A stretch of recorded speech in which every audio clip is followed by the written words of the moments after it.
ലൈവിൽ അങ്ങനെ ടിക്കറ്റ് ഫിനാലയുടെ അടുത്ത ടാസ്ക് കഴിഞ്ഞു. നൂറയാണ് ഫസ്റ്റ്. നൂറയും ആര്യനും തമ്മിലൊരു 4-5 പോയിന്റിന്റെ ഡിഫറൻസ് വന്നിട്ടുണ്ട്. സോ അതുകൊണ്ട് തന്നെ അൺബീറ്റബിൾ ആയിട്ട് നൂറ കയറിയിട്ടുണ്ട്.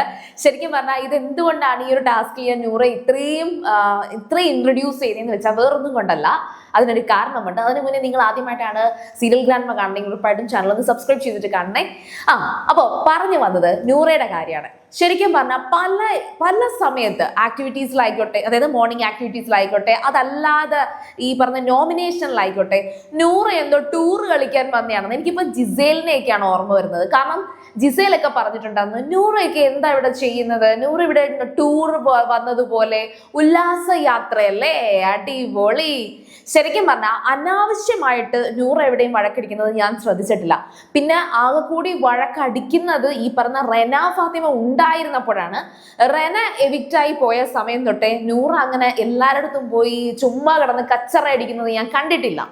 പിന്നെ അനുമോളുമായിട്ട് കഴിഞ്ഞ ഒരു 2 ആഴ്ചക്കകത്ത് നല്ല ഫൈറ്റ് ഉണ്ടായിരുന്നു. അതിനൊരു കാരണമുണ്ട്.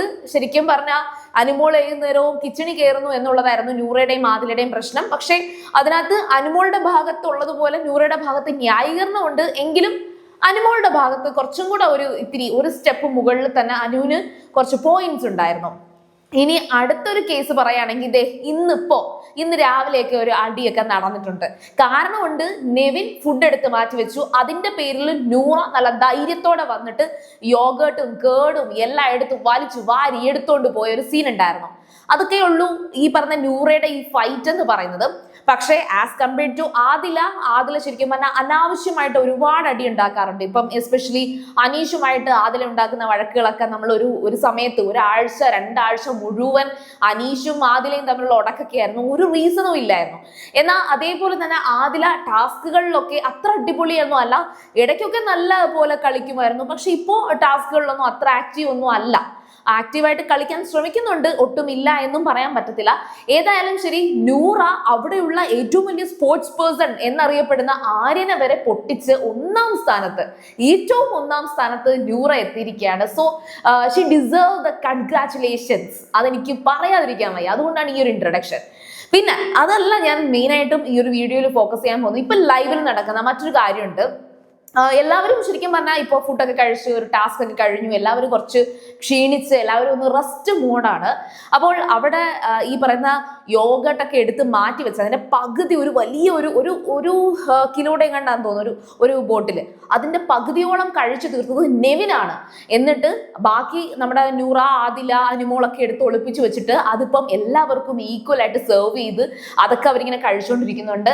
അത് ഈ പറഞ്ഞ അക്ബറൊക്കെ കഴിച്ചിട്ട് ടേസ്റ്റ് ഒന്നും ഇല്ലെന്നൊക്കെ പറഞ്ഞ് നെവിന് തന്നെ കുടിക്കുകയൊക്കെ ചെയ്യുന്നതും അങ്ങനെയൊക്കെ ലൈവിൽ നടന്നുകൊണ്ടിരിക്കുകയാണ്.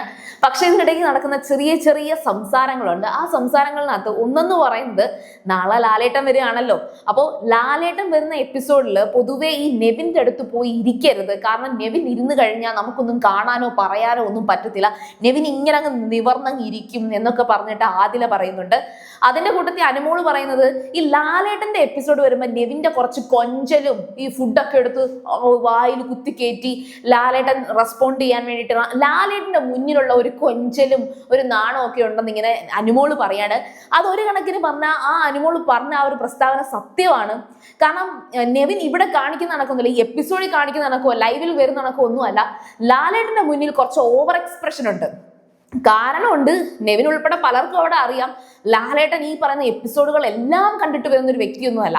നെവിനെ കംപ്ലീറ്റ്ലി ലാലേട്ടൻ കൺസിഡർ ചെയ്തിരിക്കുന്നത് ഒരു ഇച്ചിരി ചൈൽഡിഷ് ആയിട്ടുള്ള, ഒരു ഇന്നസെന്റ് ആയിട്ടുള്ള, സോ സ്വീറ്റ് ഒരു കൊച്ചു മോനായിട്ടാണ് കണ്ടിട്ടുള്ളതെന്ന് എനിക്ക് തോന്നുന്നു. അത് എൻ്റെ ഒരു തോന്നലായിരിക്കാം, മേ ബി, എനിക്കറിയത്തില്ല. ഏതായാലും ശരി, അങ്ങനെ ഒരു രീതിയിലാണ് നെവിൻ അവിടെ ലാലേട്ടന്റെ മുന്നിൽ എക്സ്പ്രസ് ചെയ്തത്.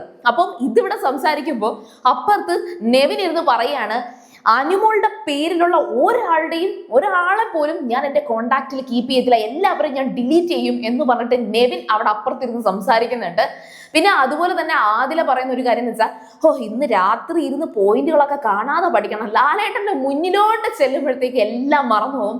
അത് അതിന്റെ കൂട്ടത്തിൽ തന്നെ അനുമോള് പറയുന്നുണ്ട്, ഈ ലാലേട്ടന്റെ മുന്നിൽ വരുമ്പോൾ പോയിന്റുകളൊക്കെ മറന്നു പോകും. പക്ഷെ ലാലേട്ടൻ വരുമ്പോൾ ലാലേട്ടൻ ഇട്ടിരിക്കുന്ന ഡ്രസ്സാണ് ശരിക്കും പറഞ്ഞാൽ അനുമോള് നോക്കുന്നത്. അങ്ങനെ അത് അവിടെ ഇരുന്ന് പറയുന്നുണ്ട്. ശരിക്കും ഈ ലാലേട്ടൻ വരുന്ന എപ്പിസോഡിൽ ഞാൻ എന്താണ് നോക്കുന്നത്, അല്ലെങ്കിൽ ഞാൻ ഏറ്റവും കൂടുതൽ ആഗ്രഹിക്കുന്ന ഒരു കാഴ്ച എന്ന് പറയുന്നത് ഷാനവാസ് ഒന്ന് റീ എൻറ്റർ ചെയ്യണം. ഷാനവാസിന്റെ ഒരു തിരിച്ചുവരവ്, അതാണ് എൻ്റെ ഒരു പ്രതീക്ഷ. നാളെ ഷാനവാസ് വരും എന്നാണ് ഞാൻ പ്രതീക്ഷിക്കുന്നത്. ലാലേട്ടനായിരിക്കും കൊണ്ടുവരിക. തുടരണം, അതായത് ഷാനവാസിന് ഇനിയും ഈ ഒരു ഗെയിം, അത് ഇപ്പം ബിഗ് ബോസിലേക്ക് കിട്ടുക എന്ന് പറയുന്ന അവസരം കിട്ടുക എന്ന് പറയുന്നത് വളരെ റെയർ ആണ്. ഒരുപാട് സെലിബ്രിറ്റീസ് ഉണ്ട്, ഒരുപാട് സോഷ്യൽ മീഡിയ ഇൻഫ്ലുവൻസേഴ്സ് ഉണ്ട്. അപ്പം മാത്രമല്ല ഒരുപാട് പേർക്ക് ആഗ്രഹമുള്ള ഒരുപാട് പേര് അപ്ലൈ ചെയ്യുന്നു, അല്ലെങ്കിൽ ഈ പറയുന്ന ഇൻഫ്ലുവൻസിലൂടെയൊക്കെ ഇതിനകത്ത് കയറി പറ്റാൻ ശ്രമിക്കാറൊക്കെ ഉണ്ട്. ഒരു വട്ടം ഇതിൽ കയറി കഴിഞ്ഞാൽ പിന്നെ അവർക്ക് ഇപ്പോഴൊന്നും കയറാനും പറ്റത്തില്ല. പിന്നെ ഷാനവാസിനെ സംബന്ധിച്ചിടത്തോളം ഷാനവാസ് എന്ന് പറയുന്ന ഒരു വ്യക്തി ആഗ്രഹിക്കുന്ന കുറച്ച് എന്തെങ്കിലുമൊക്കെ സ്വപ്നങ്ങളൊക്കെ കാണും. പിന്നെ ഈ പറയുന്ന ബിഗ് ബോസ് ഒന്നും അറിയാതെ, അല്ലെങ്കിൽ ബിഗ് ബോസിന്റെ ഒരു എപ്പിസോഡ് പോലും കണ്ടിട്ടില്ലാത്ത ഒരു മനുഷ്യൻ കൂടിയാണ് ഷാനവാസ്. അപ്പോൾ മാക്സിമം ഈ പറയുന്ന പ്രേക്ഷകർ വോട്ട് കൊടുത്ത് നിൽക്കാൻ പറ്റുന്നിടത്തോളം ഷാനവാസ് നിൽക്കട്ടെ. ഷാനവാസിനെ കൊണ്ട് വലിയ ഉപദ്രവമൊന്നുമില്ല. ഒരിത്തിരി ഷോയൊക്കെ കാണിച്ച് കുറച്ച് അങ്ങോട്ടും ഇങ്ങോട്ടും പൊട്ടത്തരങ്ങളൊക്കെ കാണിച്ച്, എന്നാലും ഒരു നല്ല മനുഷ്യനാണ്. അപ്പം ലാലേട്ടൻ വരുമ്പോൾ ഷാനവാസ് തിരിച്ചു വരട്ടെ എന്നൊരു ആശംസ മാത്രമേ ഉള്ളൂ. അപ്പം നിങ്ങൾക്ക് എന്താണ് നിങ്ങൾ ആഗ്രഹിക്കുന്നത്? ഈ ഒരു വീക്കിൽ ഈ 8 പേരിൽ, ഇപ്പം ഷാനവാസിനെ നമുക്ക് മാറ്റി നിർത്താം, 8 പേരിൽ ആരെ ലാലേട്ടൻ റോസ്റ്റ് ചെയ്യണമെന്നാണ് നിങ്ങൾ ആഗ്രഹിക്കുന്നത്? സംഭവിക്കാൻ പോകുന്നത് എന്തായിരിക്കും എന്നുള്ളത് നമുക്ക് പറയാൻ കഴിയില്ല. നിങ്ങളുടെ ആഗ്രഹം എന്തായാലും കമന്റ് ചെയ്യുക.